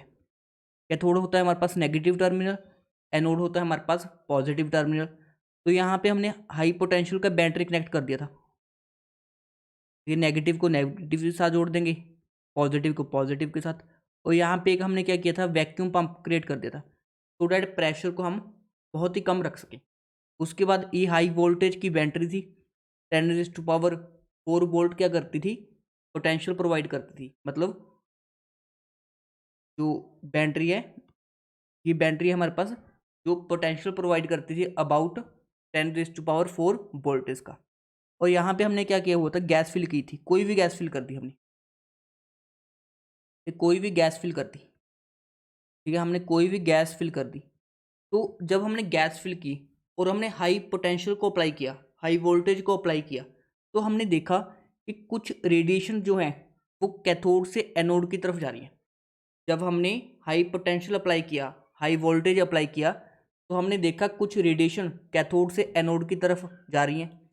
अब क्योंकि वो कैथोड से एनोड की तरफ जा रही हैं, नेगेटिव से पॉजिटिव की तरफ, तो हमने सोचा वो कौन सी रेडिएशन होंगी, नेगेटिव चार्ज होंगी। उनके ऊपर चार्ज कौन सा होगा, नेगेटिव चार्ज होगा। और एक्चुअल में ये नेगेटिव चार्ज कोई रेडिएशंस नहीं थी, ये एक्चुअल में था क्या, इलेक्ट्रॉन। अब ये इलेक्ट्रॉन आया कहाँ से था, जो हमने गैस फिल की थी। सपोज करो हमने कोई एम गैस फिल की, जब हमने हाई पोटेंशियल अप्लाई किया, हाई वोल्टेज अप्लाई किया, तो गैस क्या हो जाती है, आयनाइज हो जाती है। तो आयनाइज होने के बाद क्या प्रोड्यूस होता है, इलेक्ट्रॉन प्रोड्यूस होता है। तो एक्चुअल में जो कैथोड रेज थी वो कुछ रेज नहीं थी, वो क्या थी हमारे पास, एक्चुअल में इलेक्ट्रॉन ही था जो कैथोड से एनोड की तरफ जा रहा था। तो ऐसे हमारे पास क्या होती है, डिस्कवरी ऑफ इलेक्ट्रॉन्स होता है। क्लियर है। तो हमने कॉन्सेप्ट कैथोड रेज का क्यों बोला, क्योंकि वो कैथोड से चल रही थी, एनोड की तरफ जा रही थी। बट एक्चुअल में कैथोड रेज कोई रेस नहीं थी, वो इलेक्ट्रॉन ही था। इलेक्ट्रॉन कहाँ से प्रोड्यूस हुआ था, जो हमने गैस फिल की थी, वो गैस एक्चुअल में क्या हो गई थी, आयनाइज हो गई थी। अगर गैस आयनाइज हो गई तो उसने क्या प्रोड्यूस किया, इलेक्ट्रॉन, और वही हमें कैथोड से एनोड की तरफ जाता हुआ दिखाई दिया। क्लियर है। उसके बाद नेक्स्ट देखो, ये सिमिलरली हमारे पास प्रोटॉन की डिस्कवरी हुई थी। प्रोटॉन मतलब पॉजिटिव चार्ज की, ठीक है ना। तो प्रोटॉन की डिस्कवरी बोल दो, ठीक है। ये हमारे पास जनरली गोल्डस्टीन माना जाता है, ये कुछ कुछ बुक्स में रदरफोर्ड लिख देते हैं, बट जो एक्चुअल इसका क्रेडिट जाता है प्रोटॉन की डिस्कवरी का, वो गोल्डस्टीन को जाता है। तो उसकी डिस्कवरी में भी कुछ डिफरेंस नहीं था। जैसे कैथोड से एनोड की तरफ नेगेटिव पार्ट जा रहा था, वैसे जो पॉजिटिव पार्ट है वो कहाँ से कहाँ तक आएगा, एनोड से कैथोड की तरफ। तो इसी पॉजिटिव चार्ज पार्टिकल्स को हमने क्या बोल दिया, प्रोटॉन्स बोल दिया, ठीक है ना। तो पॉजिटिव चार्ज पार्टिकल्स क्या होते हैं, प्रोटॉन्स। नेगेटिव चार्ज पार्टिकल्स क्या होते हैं, इलेक्ट्रॉन्स। तो ये बेसिक कॉन्सेप्ट था जहाँ से हमारे पास क्या हुई थी, इलेक्ट्रॉन एंड प्रोटॉन की डिस्कवरी हुई थी। नेक्स्ट देखो, थर्ड फंडामेंटल पार्टिकल होता है जिसको हम बोलते हैं न्यूट्रॉन, ठीक है ना। न्यूट्रॉन ने की जो डिस्कवरी की थी वो चैडविक ने की थी। न्यूट्रॉन की डिस्कवरी किसने की थी, चैडविक ने की थी। अब चैडविक सर ने क्या किया था, उन्होंने एक हमारे पास मेटल होता है ब्रिलियम, ये ब्रिलियम के मेटल के ऊपर, हमारे पास मेटल था किसका, ब्रिलियम। ब्रिलियम के पार्टिकल के ऊपर अल्फा पार्टिकल का बम्बार्डमेंट करवाया था। अब अल्फा पार्टिकल्स क्या होते हैं, हीलियम का न्यूक्लियस, जो हीलियम जैसे रिप्रेजेंट करते हैं, हीलियम के न्यूक्लियस को ही हम क्या बोलते हैं, अल्फा पार्टिकल बोलते हैं। तो यहाँ से एक न्यूक्लियर रिएक्शन होता है। तो न्यूक्लियर रिएक्शन में हमने क्या करना होता है, न्यूक्लियर रिएक्शन के दौरान हमारे पास क्या फॉर्म हुआ, कार्बन फॉर्म हो गया। देखो यहाँ पे एटॉमिक नंबर बैलेंस होना चाहिए, 4+2 6, यहाँ पे 9+4 13, यहाँ पे 12 है। तो कोई साथ में पार्टिकल निकला होगा जिसका atomic number 0 and mass number 1 रहा होगा, तभी ये रिएक्शन बैलेंस होगी ना। तो इस 0 को हम बोलते हैं चार्ज और इस 1 को हम बोलते हैं मास, और जो ये पार्टिकल था वो क्या था, न्यूट्रॉन था। तभी हमारे पास क्या होगी, रिएक्शन बैलेंस होगी। तो जब हमने बेरिलियम के मेटल के ऊपर अल्फा पार्टिकल को स्ट्राइक किया तो हमारे पास एक न्यूक्लियर रिएक्शन हुआ, और उस न्यूक्लियर रिएक्शन से हमारे पास डिस्कवरी हुआ न्यूट्रॉन का। तो न्यूट्रॉन के बारे में क्या इंपॉर्टेंट पॉइंट्स हैं कि इसके ऊपर चार्ज क्या होता है, 0 होता है। नेट चार्ज क्या होता है, 0 होता है। मतलब ये एक न्यूट्रल स्पीशीज है, ये हमारे पास एक क्या है, न्यूट्रल स्पीशीज है। उसके अलावा जो आपने ध्यान रखना है, जो इसका मास होता है वो होता है 1.675 इंटू 10⁻⁻27 kg। बस ये 2 पॉइंट्स आपने ध्यान रखने हैं रिगार्डिंग न्यूट्रॉन। नेक्स्ट देखो हमारे पास एक हम टर्म डिफाइन करते हैं जिसको हम बोलते हैं स्पेसिफिक चार्ज। ये एक टर्म होती है हमारे पास जिसको हम बोलते हैं स्पेसिफिक चार्ज। तो स्पेसिफिक चार्ज हमारे पास क्या होता है, चार्ज अपॉन मास का रेशो होता है। ये चार्ज अपॉन मास का रेशो होता है। क्लियर है। अब देखो जैसे इलेक्ट्रॉन होता है, इलेक्ट्रॉन को हम ऐसे रिप्रेजेंट करते हैं -1 E0। ये इलेक्ट्रॉन को हम कैसे रिप्रेजेंट करते हैं, -1 E0। इसका क्या मीनिंग है कि इसके ऊपर जो चार्ज है वो -1 यूनिट का है, मास 0 का मतलब मास 0 नहीं है, अप्रोक्सीमेटली क्या है, 0 है। इस तरह से हम क्या करते हैं, इलेक्ट्रॉन को रिप्रेजेंट करते हैं। प्रोटॉन को हम रिप्रेजेंट करते हैं 1p1 से, मतलब इसका जो चार्ज है वो 1 यूनिट का है। तो यहाँ पे 1 को चार्ज मत मान लेना, 1 यूनिट का चार्ज है, और मास भी कितना है, 1 यूनिट का। और जो न्यूट्रॉन का डिस्कवरी होता है, सॉरी न्यूट्रॉन का रिप्रेजेंटेशन होता है, इसको हम करते हैं 0n1, ठीक है ना। तो यहाँ पे इसका चार्ज हो गया 0, मास हो गया 1 यूनिट। यूनिट में मान रहे हैं हम, ठीक है। तो नीचे वाली क्वांटिटी किसको रिप्रेजेंट करती है, चार्ज को, ऊपर वाली किसको करती है, मास को। तो इलेक्ट्रॉन का मास हमें पता है नेग्लिजिबल होता है, तो इसलिए 0 डाल दिया। प्रोटॉन का न्यूट्रॉन का चार्ज 0 होता है। सिमिलरली अल्फा पार्टिकल को हम रिप्रेजेंट करते हैं 2He4 डबली आयनाइज्ड। ये डबली आयनाइज्ड हीलियम न्यूक्लियस को ही क्या बोलते हैं, अल्फा पार्टिकल। तो ये होती है हमारे पास रिप्रेजेंटेशन ऑफ अल्फा पार्टिकल। ये होता है हमारे पास डबली आयनाइज्ड हीलियम न्यूक्लियस। क्लियर है बच्चों। तो देखो अब अगर हमें स्पेसिफिक चार्ज देखना हो तो ये क्या होता है, रेशियो होता है चार्ज अपॉन मास का। तो आपसे पूछा जा सकता है कि स्पेसिफिक चार्ज का कंपैरिजन करो, तो हाईएस्ट किसका होगा। अगर हम इलेक्ट्रॉन के लिए देखें, इलेक्ट्रॉन के लिए वैल्यू कितनी आएगी, -1 डिवाइड बाई 0। ऐसे समझो कि जो हमारे पास इलेक्ट्रॉन के लिए है -1/0, है ना, काफ़ी ज़्यादा वैल्यू हो जाएगी ना, इनफाइनाइट के अप्रॉक्सीमेट। इलेक्ट्रॉन के लिए, प्रोटॉन के लिए कितनी आ जाएगी, 1/1 मतलब 1। न्यूट्रॉन के लिए कितनी आ जाएगी, 0/1 0। मतलब हाईएस्ट किसकी होगी, इलेक्ट्रॉन की, फिर प्रोटॉन की, फिर न्यूट्रॉन की। तो आपने ध्यान क्या रखने हैं पॉइंट्स, जो इंपॉर्टेंट पॉइंट्स हैं। एक तो आपको एक AMU का मीनिंग पता होना चाहिए कि एक AMU का क्या मीनिंग होता है, पहला पॉइंट। उसके बाद आपको मास के ऑर्डर पता होना चाहिए कि मास ऑफ न्यूट्रॉन हाईएस्ट होता है, फिर प्रोटॉन, फिर इलेक्ट्रॉन। प्रोटॉन और न्यूट्रॉन का अप्रॉक्सीमेटली इक्वल होता है। थर्ड पॉइंट है जो आपको स्पेसिफिक चार्ज का वैल्यूज पता होना चाहिए। ठीक है, स्पेसिफिक चार्ज सबसे ज़्यादा किसका होता है, इलेक्ट्रॉन का। स्पेसिफिक चार्ज सबसे ज़्यादा किसका होता है, इलेक्ट्रॉन का। फिर हमारे पास प्रोटॉन का, और फिर हमारे पास किसका होता है, न्यूट्रॉन का होता है। अगर हम बीच में अल्फा पार्टिकल को भी इंक्लूड कर ले, चलो सबके निकालते हैं हम।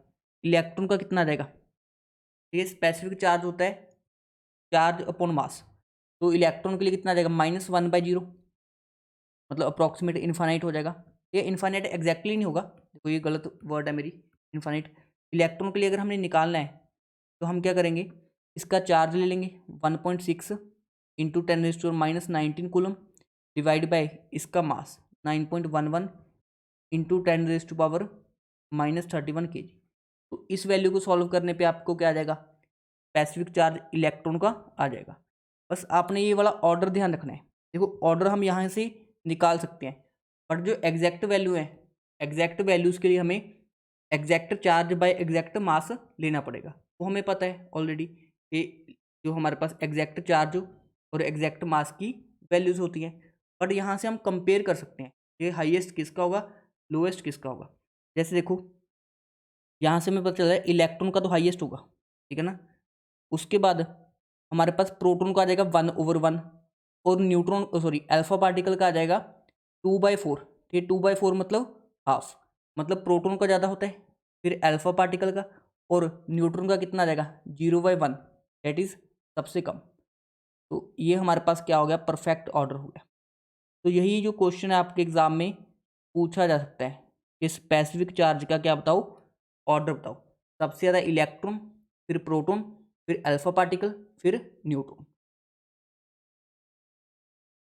नेक्स्ट देखो हमारे पास, ठीक है, ये वाले आपको स्पेसिफिक चार्ज का कॉन्सेप्ट ध्यान रखना है। उसके अल्फा पार्टिकल के बारे में एक दो पॉइंट्स और बता देता हूँ। जो अल्फा पार्टिकल होता है वो क्या होता है 2He4। तो यहाँ पे 2 किसको रिप्रेजेंट करता है, चार्ज को, मतलब इसका जो चार्ज होता है वो किसके इक्वल होता है 2 टाइम्स प्रोटॉन के, और जो इसका मास होता है, ये मास ऊपर वाली क्वांटिटी बताती है, 4 टाइम्स मास ऑफ प्रोटॉन के इक्वल होता है। क्लियर है। तो ये छोटे छोटे पॉइंट्स हैं जो आपने ध्यान रखने हैं। नेक्स्ट देखो हमारे पास, अब हमारे पास इलेक्ट्रॉन, प्रोटॉन एंड न्यूट्रॉन का डिस्कवरी हो चुका है।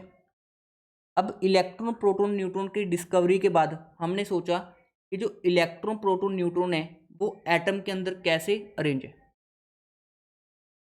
तो थॉमसन मॉडल में क्या हुआ था, उसने एटम को स्फेरिकल शेप का माना था ऐसे, ठीक है। एटम हमारे पास क्या होता है, स्फेरिकल शेप का होता है, ठीक है। इसके अंदर पॉजिटिव चार्ज ऐसे डिस्ट्रीब्यूट होता है, ऐसे पॉजिटिव चार्ज क्या होता है सभी जगह डिस्ट्रीब्यूट होता है, और बीच में क्या होते हैं कुछ नेगेटिव चार्ज इलेक्ट्रॉन्स प्रेजेंट होते हैं। तो इस मॉडल को उन्होंने प्लम पुडिंग मॉडल भी बोला था, या इसी को हम बोलते हैं वाटरमेलन मॉडल। ये वाटरमेलन मॉडल, जैसे वाटरमेलन के अंदर जो रेड वाला पार्ट होता है वो पॉजिटिव चार्ज को रिप्रेजेंट करता है, और जो उसमें ब्लैक ब्लैक सीड्स होते हैं वो हमारे पास नेगेटिव पार्ट को रिप्रेजेंट करते हैं। बट देखो थॉमसन मॉडल कोई भी सेटिस्फैक्टरी मॉडल नहीं था, बिकॉज उसके टाइम देखो 1904 की बात है, हमारे पास जो न्यूट्रॉन डिस्कवर हुआ है वो हुआ है 1932 में। तो थॉमसन मॉडल में न्यूट्रॉन की कोई बात नहीं थी, इसलिए हमारे पास जो थॉमसन मॉडल था कोई सक्सेसफुल मॉडल नहीं था, बट ये अर्लियर मॉडल था सबसे, तो इसलिए हम इसको पढ़ लेते हैं। बट थॉमसन मॉडल की एक बात है जो हम आज तक भी मान के चलते हैं कि एटम एज अ होल, जो हमारे पास एटम होता है एज अ होल क्या होता है, न्यूट्रल होता है, मतलब जितना उसमें पॉजिटिव पार्ट होता है उतना ही नेगेटिव पार्ट। तो थॉमसन की ये वाली बात आज तक हम मानते हैं कि एटम एज अ होल क्या होता है, न्यूट्रल होता है, जितना उसमें पॉजिटिव पार्ट होता है उतना ही नेगेटिव पार्ट होता है। अब थॉमसन के बाद जो नेक्स्ट मॉडल आया उसको हम बोलते हैं रदरफोर्ड अल्फा स्कैटरिंग एक्सपेरिमेंट। ये काफ़ी अच्छा मॉडल था, ठीक है, इससे हमें काफ़ी कुछ सीखने को मिला। जो एक्चुअली न्यूक्लियस का कॉन्सेप्ट था हमारे पास पता है ना, आज तो हमें आजकल तो हमें पता है न्यूक्लियस का कॉन्सेप्ट, बट सबसे पहले जो न्यूक्लियस का कॉन्सेप्ट था वो रदरफोर्ड ने दिया था through his alpha scattering experiment. उन्होंने क्या किया था, एक गोल्ड फॉइल को लिया था।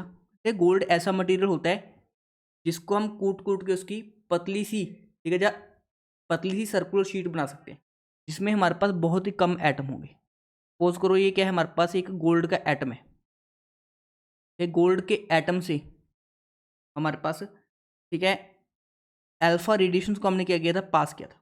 ये एक सोर्स होता था हमारे पास अल्फा रेडिएशन का, अल्फा सोर्स बोलते हैं इसको, जो कि हमारे पास रेडियम था। रेडियम एक मटेरियल था जो अल्फा पार्टिकल को छोड़ता था। अब अल्फा पार्टिकल सीधे जाएं इसलिए हमने एक लेड की स्लिट लगा दी थी। ये स्लिट का काम क्या होता है, जो अल्फा पार्टिकल है इधर उधर डाइवर्ट ना हो जाए, सीधे चले जाए।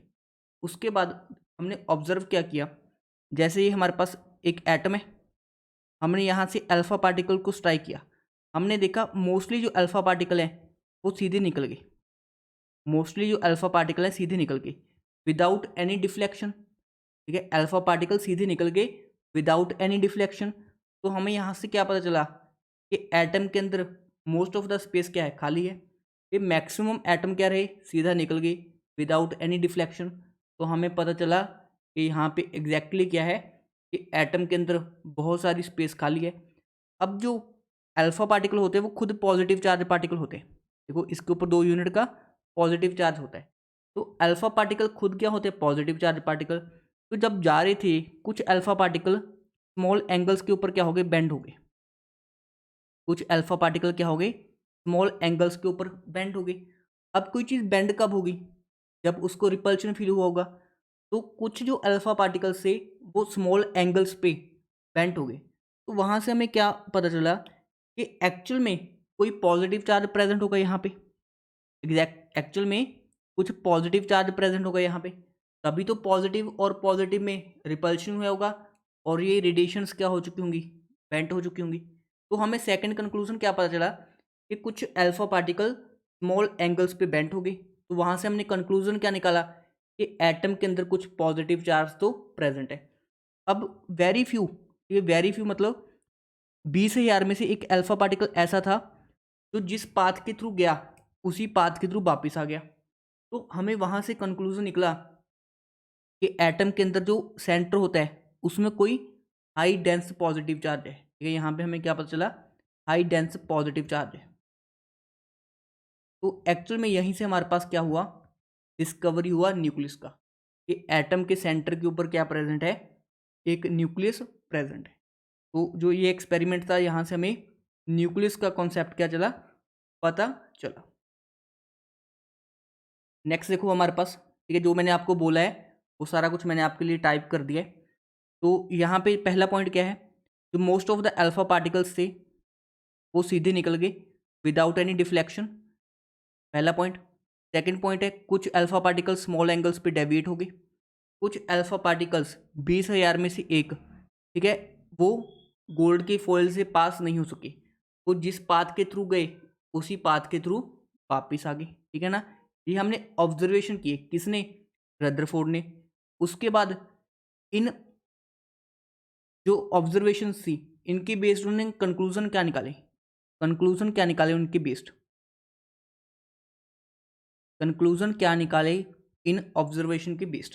तो पहला कंक्लूजन क्या निकाला, मोस्ट ऑफ स्पेस एम्प्टी है, मोस्ट ऑफ स्पेस क्या है, एम्प्टी है, कि एटम के अंदर खाली पड़ा है, तभी तो काफ़ी सारे अल्फा पार्टिकल अनडिफ्लेक्ट हो गए।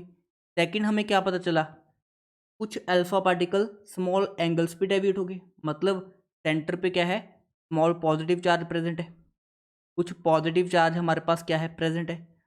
अब जब बिल्कुल ही एक पार्टिकल बिल्कुल सेंटर से ऐसे डिफ्लेक्ट होकर आ गया वापस, तो हमें पता चला कि जो एटम में है उसके सेंटर पे एक हाई डेंस पॉजिटिव चार्ज है।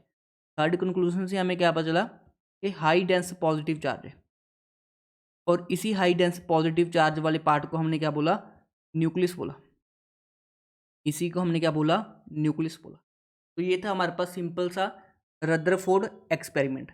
तो रदरफोर्ड एक्सपेरिमेंट से एक्चुअली हमें काफ़ी कुछ क्लियर हो चुका था। क्या क्लियर हो चुका था कि एटम है, यहाँ पे हमें क्या क्लियर हो चुका था कि हमारे पास एटम है, एटम के अंदर एक हैवी न्यूक्लियस होता है, कि एटम के अंदर क्या होता है, हैवी न्यूक्लियस होता है, और न्यूक्लियस के अंदर पॉजिटिव चार्ज होता है। ठीक है, मतलब न्यूट्रॉन प्लस प्रोटॉन्स होते हैं, और जो इलेक्ट्रॉन है वो न्यूक्लियस के अराउंड रिवॉल्व करते हैं। तो काफ़ी कुछ हमने रदरफोर्ड एक्सपेरिमेंट से क्लियर हो चुका था। नेक्स्ट देखो, हमने कुछ एप्लीकेशंस थे किसके, रदरफोर्ड एक्सपेरिमेंट के। कौन कौन से एप्लीकेशंस थे, जो पहला एप्लीकेशन था, देखो पहला एप्लीकेशन था कि an atom consist of heavily positive charge with all protons present, ठीक है, at the in the nucleus. ये हमारा पास पहला कंक्लूजन था। तो सेकंड कंक्लूजन है, ये इंपॉर्टेंट है। देखो यहाँ से हमें क्या पता चला कि जो हमारे पास रेडियस ऑफ एटम होता है, ठीक है, ये सेंटीमीटर में ली हुई है वैल्यूज़, ठीक है, ये सेंटीमीटर्स। मैं मीटर में सॉल्व करवा देता हूँ। रेडियस ऑफ एटम कितना होता है 10⁻⁻10 मीटर्स। रेडियस ऑफ न्यूक्लियस कितना होता है 10⁻15 मीटर्स। ये रिलेशन आपने याद रखना है, ये वाला रिलेशन आपने याद रखना है। ठीक है, इसके बेस्ड क्वेश्चन पूछ सकते हैं। देखो एटम का रेडियस 10⁻10 मीटर, न्यूक्लियस का रेडियस 10⁻15 मीटर्स। मतलब कौन बड़ा हुआ, एटम बड़ा हुआ। कितने टाइम्स, दोनों का रेशियो ले लो। दोनों का हमने रेशियो लिया, यहाँ पे वैल्यू सेंटीमीटर में है, मैंने जो आपको बताई है वो मीटर में बताइए, एक ही बात है। ये रेशियो तो दोनों का सेम ही आएगा। कितना, रेडियस ऑफ एटम 10⁵ टाइम्स आ जाएगा रेडियस ऑफ न्यूक्लियस के। मतलब एटम काफ़ी बड़ा है, ठीक है, लाख गुना बड़ा है न्यूक्लियस से। ठीक है, एटम क्या है, लाख गुना बड़ा है न्यूक्लियस से। जैसे अगर हमारे पास एक फुटबॉल ग्राउंड है, फुटबॉल ग्राउंड के बीच में हम क्या रख दें, एक फुटबॉल को रख दें, तो वो फुटबॉल हमारा न्यूक्लियस होगा और जो प्ले ग्राउंड होगा हमारा वो क्या हो जाएगा, एटम हो जाएगा। तो एक्चुअल में न्यूक्लियस क्या होता है, बहुत ही स्मॉल होता है, और न्यूक्लियस बहुत स्मॉल होता है। बट एटम का जो ऑलमोस्ट मास है वो न्यूक्लियस की वजह से होता है, बिकॉज न्यूक्लियस के अंदर क्या प्रेजेंट होते हैं, प्रोटॉन्स एंड न्यूट्रॉन्स प्रेजेंट होते हैं। तो ये था हमारे पास सेकंड एप्लीकेशन जो आपसे पूछ सकते हैं। नेक्स्ट देखो स्टूडेंट्स, जो नेक्स्ट एप्लीकेशन है वो आपसे किसी भी न्यूक्लियस का रेडियस कैलकुलेट करवा सकते हैं। देखो न्यूक्लियस ऑफ रेडियस कैलकुलेट करने का क्या फॉर्मूला होता है। अगर हमने किसी न्यूक्लियस का रेडियस कैलकुलेट करना है, उसका फॉर्मूला होता है R0 e⁻⁻⁴। ये सिंपल सा आपको फॉर्मूला याद रखना है। क्या मीनिंग है समझाता हूँ। यहाँ पे देखो R0 की जो वैल्यू होती है ना वो फिक्स नहीं होती। R0 की वैल्यू वेरी करती है 1.2 से लेके 1.2 इंटू 10⁻⁻15 मीटर्स से लेके 1.4 इंटू 10⁻⁻15 मीटर। तो इसके अकॉर्डिंग आपका आंसर आ जाएगा। जनरली हमारे पास 1.2 इंटू 10⁻⁻15 ही होती है। ठीक है, इसको हम बोलते हैं फर्मी मीटर। ये 10⁻⁻15 को क्या बोलते हैं, फर्मी मीटर बोलते हैं। तो अप्रॉक्सीमेट जो वैल्यू होती है R0 की वो 1.2 फर्मी मीटर होती है। तो आप लोग से क्वेश्चन कैसा बनेगा, जैसे आपको पूछा जाएगा कि एल्यूमिनियम का बताओ कितना रेडियस होगा। ठीक है, एल्यूमिनियम का रेडियस कितना होगा। तो एल्यूमिनियम का एटॉमिक नंबर कितना होता है 13, मास नंबर क्या होता है 27। यहाँ पे ए किसको रिप्रेजेंट कर रहा है, मास नंबर को रिप्रेजेंट कर रहा है। तो हम R = R0। ठीक है, ए कितना हो जाएगा एल्यूमिनियम का 27 की पावर 1/3। तो R = R0, ये 27 का क्यूब रूट कितना आ जाएगा 3 आ जाएगा। तो रेडियस कितना आ जाएगा एल्यूमिनियम का 3R0। ठीक है, R0 की वैल्यू पुट कर लो 3 इंटू 1.2 इंटू 10⁻⁻, हमारे पास आ जाएगी जी वैल्यू -15 मीटर। तो ये अप्रॉक्सीमेट आंसर आ जाएगा हमारा 3.6 इंटू 10⁻⁻15 मीटर। तो अगर आपसे रेडियस की वैल्यू पूछते हैं तो वो सिर्फ एल्यूमिनियम की पूछेंगे, तो वहाँ से आपको ये सिंपल सा फॉर्मूला जो डायरेक्ट फार्मूला भी पूछ सकते हैं या आपसे एल्यूमिनियम का कैलकुलेट भी करवा सकते हैं। तो ये हमारे पास क्या होता है, एक रिलेशन होता है जो हमें ध्यान रखना होता है। उसके बाद देखो यहाँ पे हमारा रदरफोर्ड मॉडल क्या होता है, कंप्लीट। रदरफोर्ड मॉडल के कुछ लिमिटेशंस थे। जो रदरफोर्ड मॉडल था हमारे पास, इसके कुछ लिमिटेशंस थे। ये रदरफोर्ड मॉडल के क्या लिमिटेशन थे कि ये एटम की स्टेबिलिटी को नहीं बता सका कि एटम हमारे पास स्टेबल क्यों होता है। मतलब ये स्टेबिलिटी को एक्सप्लेन नहीं कर पाया, ये स्टेबिलिटी को एक्सप्लेन नहीं कर पाया। उसके अलावा ये हमारे पास स्पेक्ट्रम को, हाइड्रोजन स्पेक्ट्रम को भी ये एक्सप्लेन नहीं कर पाया, हाइड्रोजन स्पेक्ट्रम को भी एक्सप्लेन नहीं कर पाया। तो ये हमारे पास कुछ लिमिटेशंस थे रदरफोर्ड मॉडल के। तो स्टूडेंट्स इस लेक्चर को हम यहीं पे रोकते हैं। ठीक है, उसके बाद जो नेक्स्ट लेक्चर होगा उसके अंदर 1 घंटे का और लेक्चर होगा हमारा, जिसके अंदर हम कवर करेंगे हमारा बोहर्स मॉडल। के बोहर्स मॉडल के अलावा हम कवर करेंगे क्वांटम नंबर्स। ठीक है, एक हम देखेंगे डी ब्रोगली प्रिंसिपल, एक देखेंगे हाइजेनबर्ग अनसर्टेनिटी प्रिंसिपल। तो उसके साथ हमारा ये टॉपिक कंप्लीट हो जाएगा। तो ये पार्ट 1 था, और ट्राई करेंगे कि पार्ट 2 के अंदर आपको एक कंप्लीट जो एटॉमिक स्ट्रक्चर है वो करवा दिया जाए। देखो इस टॉपिक से क्वेश्चन आते हैं आपके, ये पहले भी 2 से 3 क्वेश्चन आ जाते हैं, क्वांटम नंबर से आ जाता है। ठीक है, इलेक्ट्रोमैग्नेटिक स्पेक्ट्रम से आ जाता है, बोहर मॉडल से आज तक नहीं आया बट नेक्स्ट टाइम पूछ सकते हैं। सभी टाइप के हम क्वेश्चंस को भी साथ में कवर करते चलेंगे। तो अगर आपको ये वाला वीडियो बढ़िया लगा है तो आपने इस वीडियो को लाइक जरूर करना है। देखो लाइक आप करोगे तो हमें मोटिवेशन मिलता है कि हम आपके लिए अच्छे अच्छे वीडियोस को बनाते रहें। उसके अलावा जिन्होंने इस चैनल को सब्सक्राइब नहीं किया है वो सब्सक्राइब कर दें, अपना वैल्यूएबल कमेंट ठीक है ऐड कर सकते हो। उसके अलावा जो स्टूडेंट टेस्ट सीरीज चाहते हैं कि कुछ क्वेश्चन प्रैक्टिस हो जाए एंड टाइम पे, ये बिल्कुल अफोर्डेबल फीस पे ठीक है 250 रुपीज़ में आपको टेस्ट सीरीज मिल जाएगी हमारी ऐप के अंदर। ऐप का नेम है chemistry A to Z, chemistry A to Z। वहाँ पे आपको स्टोर वाले ऑप्शन में आना है, स्टोर वाले ऑप्शन में आपको HTET की टेस्ट सीरीज मिल जाएगी। देखो बहुत ही अफोर्डेबल फीस है, तो इतना तो हर कोई अफोर्ड कर सकता है इस टाइम पे, ठीक है ना। तो आप लोग जिनको टेस्ट लगाने हैं केमिस्ट्री के वो वहाँ पे जाके लगा सकते हैं। तो इस लेक्चर को आप रिवाइज करके रखना। तो नेक्स्ट लेक्चर के अंदर हम एटॉमिक स्ट्रक्चर को क्या कर देंगे, कंप्लीट कर देंगे। Thank you for watching this video.